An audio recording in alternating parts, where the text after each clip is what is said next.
On this episode of the Naturist Living Show, a pro athlete tries nude volleyball.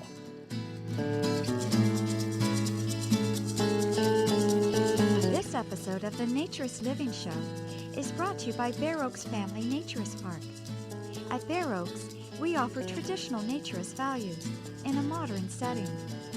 Free your body, free your mind. www.bareoaks.ca.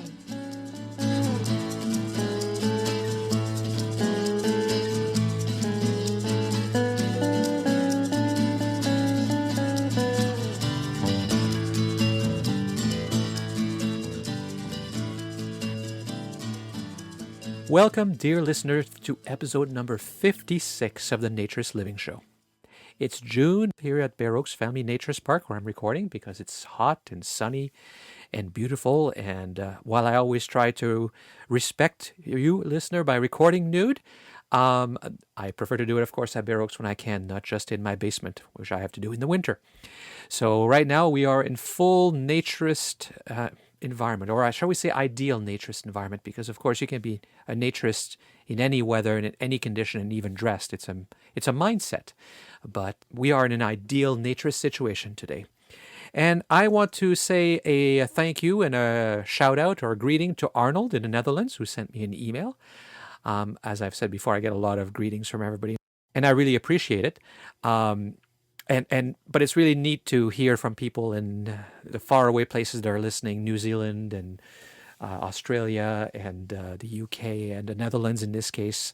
And it's very cool because, you know, with technology, with the internet, it's so easy now to reach the entire world with a small, very narrow focus podcast like this that has, well, narrow focus, but still with, as you know, 50, 60, 70,000 listeners a month.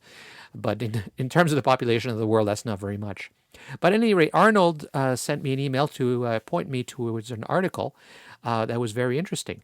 You may remember almost a year ago on episode number 45, I interviewed Sydney Ross Singer of the author of the book Dress to Kill, and he makes the argument that bras are bad for your health and don't help. And there is now a study, which Arnold sent to me, that has been done by a French doctor who seems to support that conclusion. And it's he'll be the first one to say that it's just the beginning of research, but he has been doing it since 1997, so it's a long-term one where he's been working with 320 women and following them year after year. They've been not wearing bras, and 4 times a year for the first year, and then after that, once per year, he's been taking some basic measurements of the height and shape and elasticity of the breast and that kind of thing. And he's the first one to admit that these are preliminary results, and he's hoping somebody will do a much larger scale study.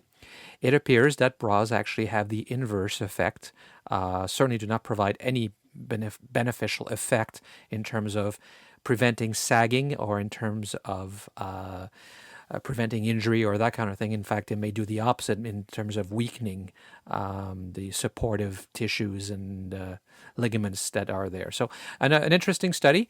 Again, it's a correlation. It's not a clear conclusion. He's very clear about that. He got a lot of press. You may have seen it in the media. The English press picked it up, and there was actually an article written about how much press he's received. Because, of course, this is a very titillating topic that would just get everybody's interest in terms of the media. Sometimes it's so easy to get media articles, isn't it?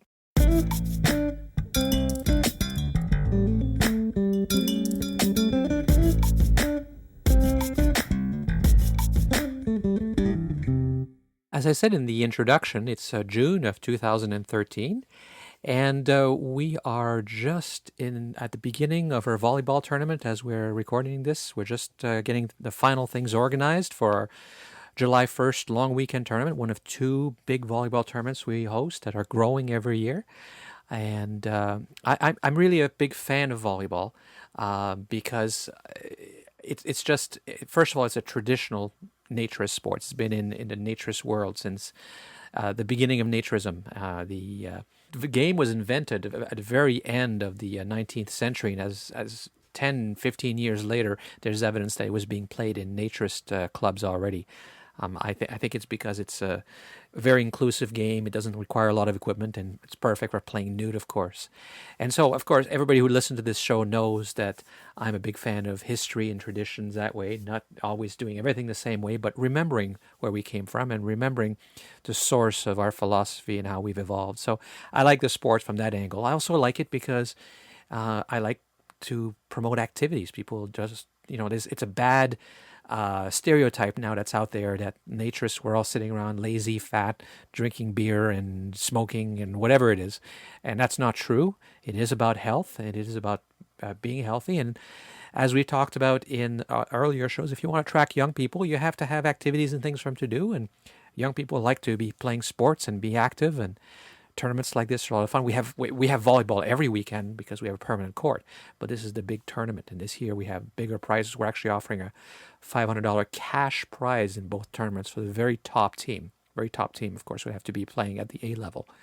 So with that in mind, I was looking through some nude volleyball stuff and materials online and looking for some more information. And I ran across a piece from ESPN that ran 3-4 years ago or something. And basically they got a group of people to go and play in the White Thorn Nude Volleyball Tournament, which is known as a Super Bowl of volleyball tournament. It's been going on for a few decades now. And it's huge. I mean, we're talking about thousands of people, I think. I've actually never been there, but as you heard in one of the earliest podcasts we did, the fourth one, which was also on volleyball, Peter Allison, who helps organize the volleyball tournaments here at Bear Oaks, has been going regularly for a long time, and he says it's fantastic. It's the second weekend in September, or the weekend right after. I don't know if it's the second weekend. It's the weekend right after Labor Day, anyway. So in this ESPN piece, there is a player, a pro volleyball player who was brought in. I think they're all pros or very good players that were put together for this team, and none of them naturists, all of them doing this for the first time. And they were brought together by ESPN to do this special piece, this feature for what they call the body issue. And one of them, Michele Rauter, is also a Canadian. So I decided to see if I could track her down, and I found her. She's currently living in Honduras right now. And I found her there, and we had the following little chat. I am originally from North Vancouver, British Columbia, Canada. I got started volleyball at a very young age. My mom started coaching me when I was in about 5th grade. Played in high school, played many other sports.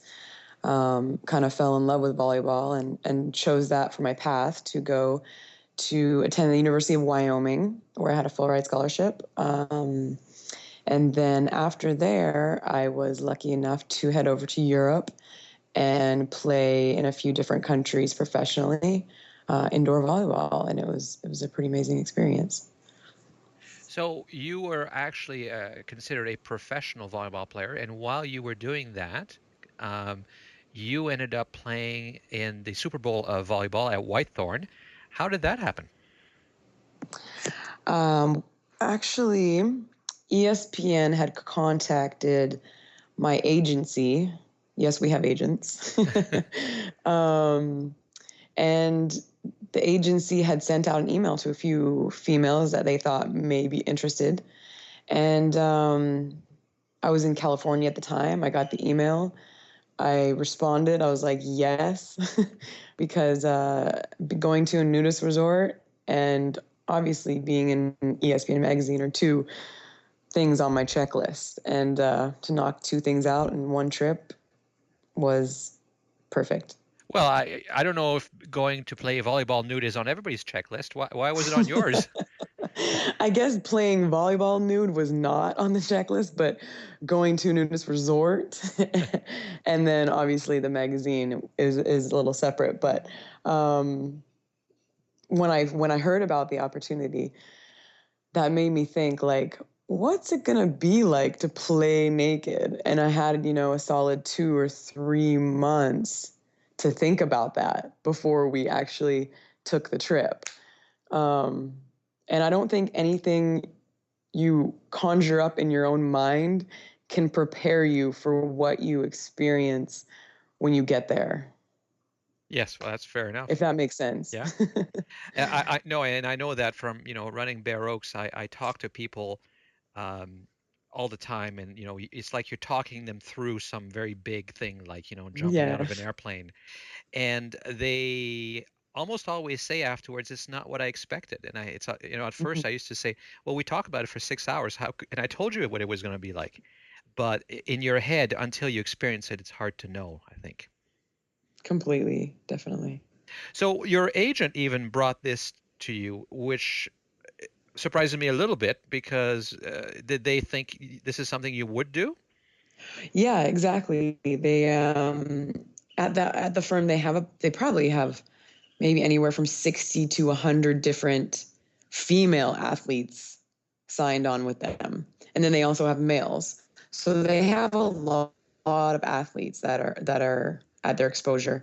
And they know them well, they get to know them, they get to know their personalities so that they can place them in a proper country or a proper club over there that's going to make them happy. And they I was, I think, one of six girls, maybe 6 or 7 girls that they sent the email out to, just knowing that we are possibly more free spirited, if you want to call it that. Hmm. So, yeah, that's kind of their thinking on that, their strategy. And did all six say yes? I have no idea who responded, but I do know that myself and Carol Hamilton were lucky enough to snatch the opportunity. Oh, good. So was there, Yeah. did ESPN prepare you, or was it all up to you to get ready for this? I mean, um, like physically or mentally ready. Probably more um, mentally, I would guess. right. You were already a good volleyball player. They didn't prep us extremely well. They took care of everything, like we didn't have to worry about, the flights. We didn't have to worry about like accommodation or anything like that. So it was that was all taken care of. Thank you, ESPN Magazine. But they never told us that we were actually playing with the men, like in the men's league on a men's team. They had mentioned in their email it was going to be, they were wanting women. So we're assuming, okay, 6 women playing against women. And not until we actually arrived that we found out that we're playing with men in the men's division on men's height net. And was that a little disturbing?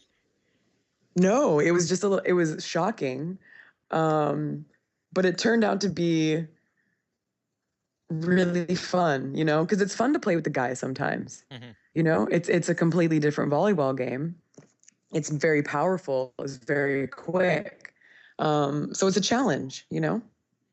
So did you find the volleyball challenging?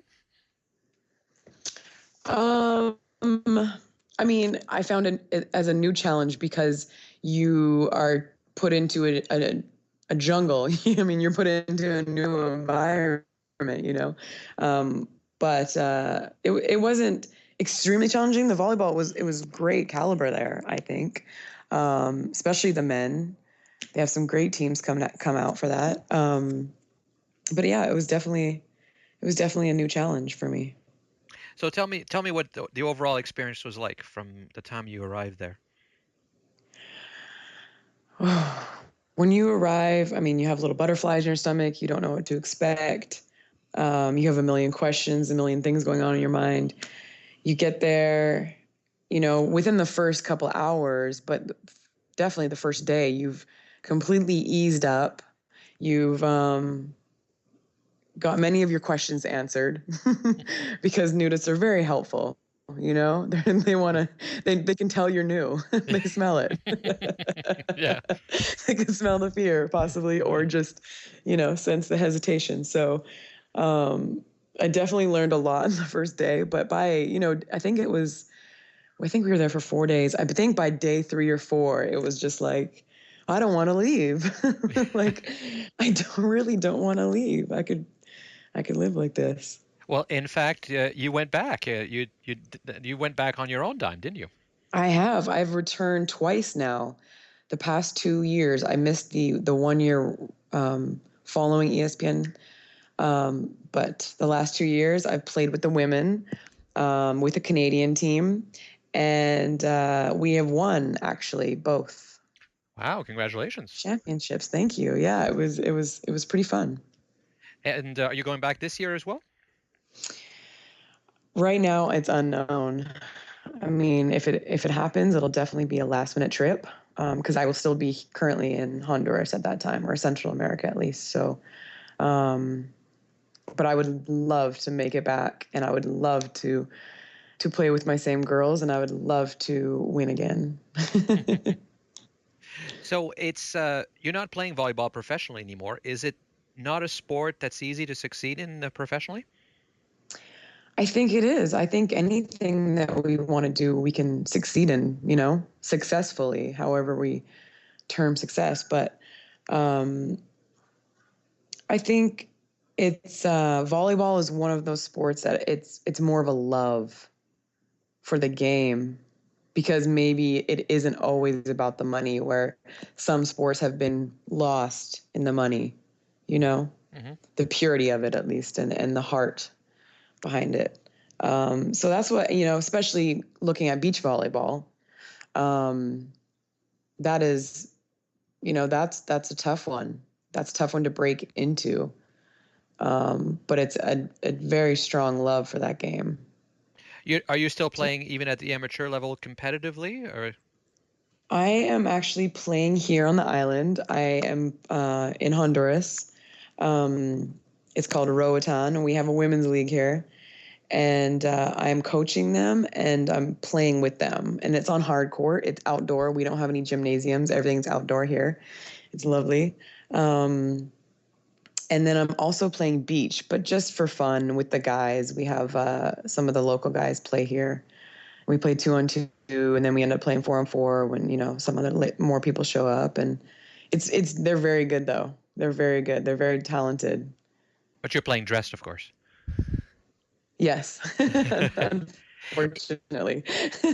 Is there a difference between playing nude and playing dressed? Yes.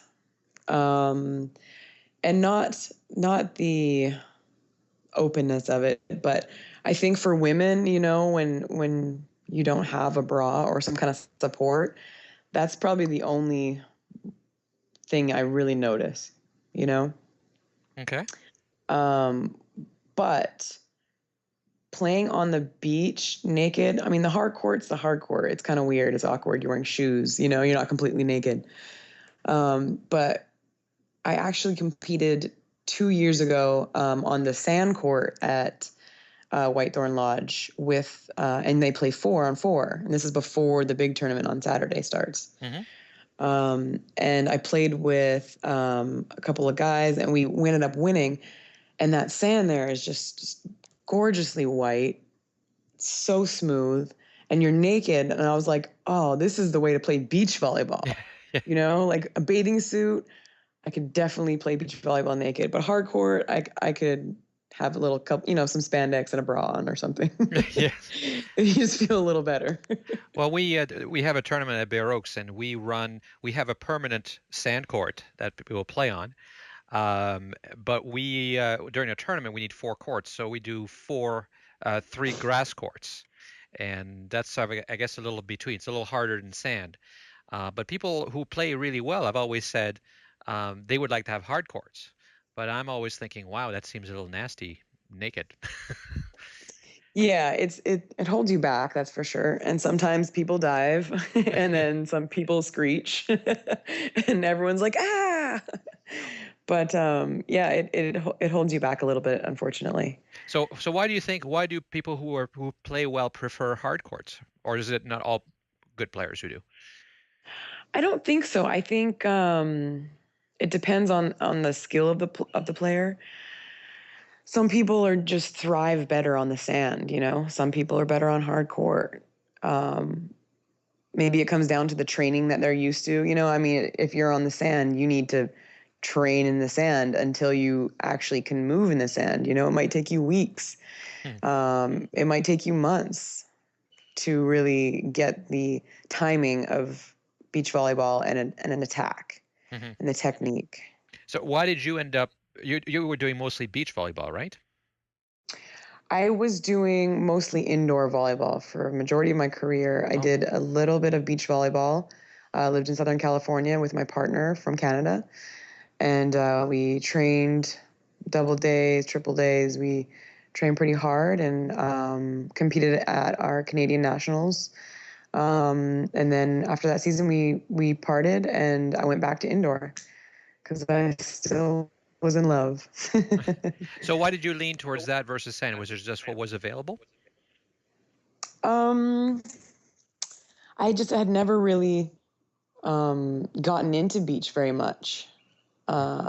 Sadly enough, it wasn't huge, I guess, in the in the 90s when I was in high school in Vancouver in North Van.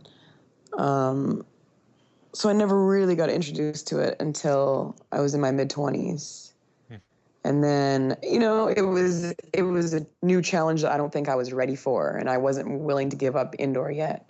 So now I prefer playing on the beach myself. I would rather play 2-on-2, now that I'm accustomed to it. Right, right. And typically beach volleyball is 2-on-2. Even in the Hmm. naturist world, it tends to be more 6-on-6 on sand, that's a typical hard court configuration, isn't it? Right. And why is it that you play 2-on-2 on sand? Is it because you can move faster? The court size, is it the same? The court size is smaller, so an indoor court or hard court is 9 meters by 9 meters each side. A beach one is 8 meters by 8 meters. So you don't think it's a lot smaller, but when you're two people, it makes a huge difference. True, but you're losing 1 meter by 1 meter in each direction, but you're going from 6 to 2. You gotta cover a lot more ground. You do, but that's why the technique and the strategy behind beach volleyball is completely different than indoor. I mean, they really are separate games. When you're in beach volleyball, you're two, but you're keeping everything small. You're keeping the game in a small square, inside the court. That's why you pass it just in front of you, and that person comes and sets it just in front of you. So you don't you don't have that room to play with because you're trying to consume your energy. Indoor, you touch the ball less. You have a smaller area to cover, but there's more options attack wise and defensive wise. They're totally different when you're looking at both ends of the game. Now, volleyball is widely credited to have been invented by William Morgan in 1895. And, I don't know if you know this, but naturists and nudist clubs, there's records of them playing in the early 1920s. So they were really early adopters of it. In fact, I think it's like a cliche, right? If you've watched MASH, Hawkeye was into his nudist volleyball magazines. But why do you think it's become such a popular game within the naturist or nudist community? I actually did not know that fact. Thank you for that. Yeah. Now I know. um, maybe that's the reason why, because I've asked myself the same question and I've never had an answer for it. But it does seem to be pretty popular, no matter where you go in the U.S. or even Canada. At the club that I was a member at, Glen Eden in California, tennis was the big thing there. They had lots of tennis courts, but we did have a volleyball court with nice hard court. It was caged in, and they play every weekend and all that stuff. But I honestly can't answer that question for you. Yeah, I know at Bear Oaks, I know that what I like about it, and a lot of people like, is it's a very inclusive game because you can put 12 people on the court in not a very big space, and even if you've never played, you can kind of, and you're not particularly athletic, you can play. Like you're not going to, be killing anybody, but you can play, and so maybe that's one of the appeals to it. I don't know. Right. Maybe that. Yeah. I mean, it makes sense. It's a fun sport, I think. It's social. Yes. It's good. Yeah, and Yeah. unlike some other sports, you don't need any clothing. You don't need any protective equipment. You don't need anything but your Yeah, hands I wouldn't and want to play maybe your football feet. naked, for example. Yeah. Yeah. A little Yeah. foot action. But there is an issue. I don't know if you've noticed that the average age of volleyball players is going up, and there's fewer of them because as people get older, they have, at least in naturism anyway, as people get older, they can't play as well, or they can't play at all if they, damage their knees. Is there anything, do you think, that we can do to attract more young people to play? Now, are you talking about to play or to even just come out Well, to it's interesting. resorts? Because I find it's a dying in both ways. Well, the young people coming to Bear Oaks is not an issue at all. We are Okay. attracting lots of young people, and there are clubs and resorts that do. It's in my opinion, it's just a marketing thing. I did a whole Right. podcast on that. I think a lot of Okay. clubs just don't market it to young people because the ones that come to Bear Oaks are really into it. But we're not getting the volleyball players, and within this. I've got to imagine that attracting young people to come play volleyball in the 1960s, who were, maybe a good volleyball player, was more challenging than it is today because today, you know, our whole civilization has become much more open towards nudity and that kind of thing. So how do you attract people like you who are not necessarily naturists or nudists yet, but are really into volleyball? I would say hosting tournaments is a good one, and if you can put together a cash purse, um, then you're going to get volleyball players because they want to make money, and you have many volleyball players in you're in the Toronto area, right? That's right. Yeah. Okay. I mean, you have a lot of volleyball players in Ontario, and pretty good ones too. So I would definitely sell it as tournaments. Here, win some money, $500 for the winner or this or that. No matter what if it's men, women, co-ed, if it's mixed, if it's grass, like, whatever it is, they love that stuff over there, especially during the summertime. Well, I'm glad you said it because we'll see if it works. But this weekend, July 1st weekend, is our first tournament where we have a cash prize. We have a $500 prize for the top team, Boom. and we're doing another $500 cash prize for the second tournament we're doing in August, third weekend in August. So that was I'll see if it works because somebody else had suggested that as well. And I thought, well, if it gets some really good players in, that I think will Hmm. attract the more novice players, right? Because if you're into it or just getting into it, it's always cool to watch the really good player. It kind of elevates Yeah. everybody, right? Right. And they learn from it. Everyone Yeah. learns from it. It grows. So, are you going to continue to play naturist or nudist volleyball? Of course. I mean, I think I'm a lifer in the naturism world, but unfortunately, where I'm living right now, nudity isn't really. I guess they're not really open to it. I'm living in Honduras, and they're a little more conservative here on the island. But I can always go for a nice little flight to White Thorn or to your club or wherever to play. Um, I just majority of my world is not focused on volleyball anymore, at least playing. Right. I'm really into coaching now, so I will continue to excuse the truck driving by my house. It's possibly loud.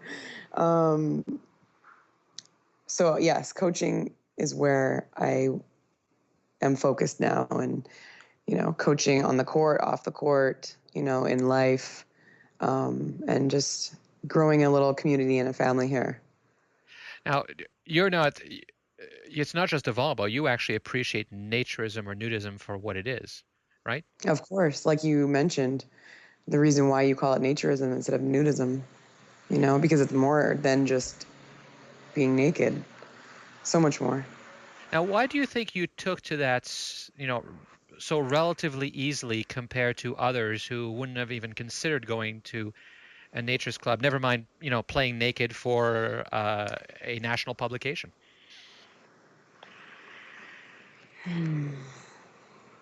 I think I am, as some people that know me call me a free spirit, if you will, open-minded, clear, a light. It's you know, it's a mentality. It's in your mind, you know, if you want to reject it or if you want to accept it.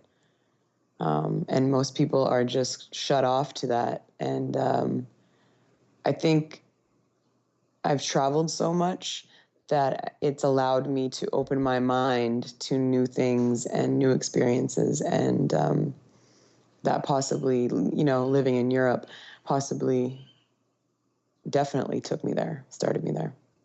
Well, and I'm sure everybody listening to the podcast would agree that people who embrace naturism are obviously highly intelligent. Um, Yes. but do you think also your upbringing had something to do with it too? No. Oh, No, interesting. just no. The way I was raised was um, very German. I'm Austrian, my background, but it's very German. And yeah, we weren't, you know, running around naked all the time. So I definitely wasn't in that world. And, you know, growing up in Canada, going to high school, it's not like America where, you know, in gym class, you go and you shower or whatever, or you shower after your sports game at the school. You know, in Canada, you go straight home and shower at home. So you're not really exposed to that nudity. The first time I was when I went to University of Wyoming and started playing volleyball there. And of course, we're in the locker room after practice. You know, you have to take all your clothes off. It gets washed. They wash it for you. You got to jump in the shower. You rinse off. You put your other clothes on. You know, you go rehab. You go eat. You go do whatever you do. And you're showering with these girls 2-3 times a day. You know, 4 years in a row. It just opens you up. You know, you get comfortable with yourself. Are you saying that Wyoming is actually more open to nudity than British Columbia? No, I'm not saying that. But just going to the university and being a volleyball, you know, being an athlete there, you know, athletes are showering with other athletes. So it's more something Nude, that would happen in any kind of athletic sort of situation. any athletics, yeah, exactly. And in the athlete world, it becomes common, you know. I would guess also that being an athlete, you learn to look at your body differently. Yes. I mean, some look at it as a machine, you know. I've heard that many times from athletes. Um, some damage it, some don't, but um, I don't think it made me look at it bad, as if, like, say, if I was a model and then you are hating your body. I think it might do the opposite. It makes you love your body because you're in great shape. You know, you look great. So you kind So, of love that. so do you think being an athlete, if you combine that with naturism, would help you be an athlete? Yes. Yes. Yeah. And you know, traditionally, very traditionally, going back to the Greeks, then athleticism was nude. Do you think that would the sport or sport in general would be different if it was nude? It would be extremely different. I think it would be better, possibly. Um, but I think if sport was nude, I feel like all world would be nude. You know, um,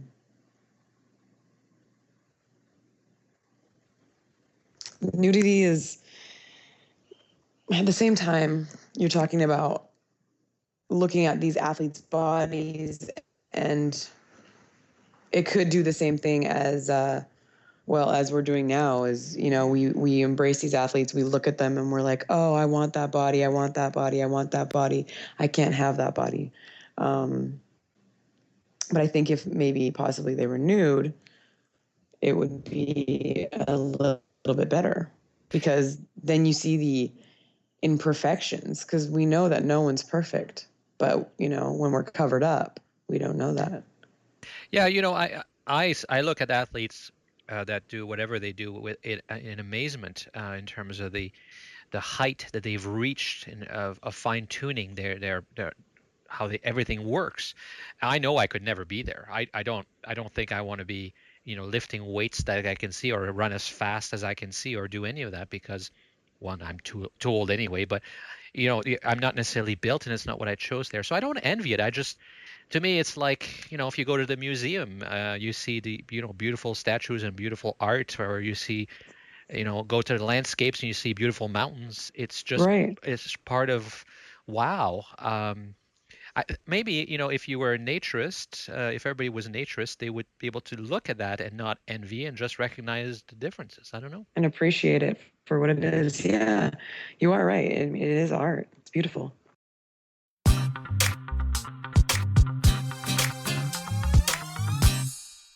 So if you're interested in the volleyball tournaments at Bear Oaks, you're certainly welcome to join us. It is the July 1st long weekend, which is Canada Day, and often incorporates July 4th, depending on how things fall, which is American Independence Day.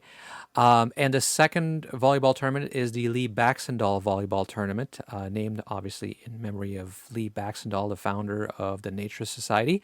That is the third weekend in August. And if you're interested in going to White Thorn, that is the weekend after Labor Day. White Thorn is in Pennsylvania. And that's a fantastic experience as well. So there will be links to all of these things in the show notes, as usual. And that will be all for today's show. Again, thank you as always for listening. My name is Stéphane Deschênes. I'm your host for this podcast, and I'm the owner of Bear Oaks Family Naturist Park. And please keep sending your comments and suggestions. I always appreciate getting them. The show's email address is naturistliving@bearoaks.ca. That's B-A-R-E, of course, bearoaks.ca, because we're in Canada. And that's also the where the show notes can be found, which is also at naturistliving, one word, .bearoaks.ca. Join us again in about a month for the next episode of the Naturist Living Show. This episode of the Naturist Living Show was brought to you by Bear Oaks Family Naturist Park. Traditional naturist values in a modern setting. Traditional values means that naturism is more than just taking your clothes off. It is a life philosophy with physical, psychological, environmental, social, and moral benefits. Bear Oaks Family Naturist Park strives to promote those naturist values in a modern setting that provides the amenities and services that our members and visitors expect. Free your body, free your mind. Learn more at www.bearoaks.ca.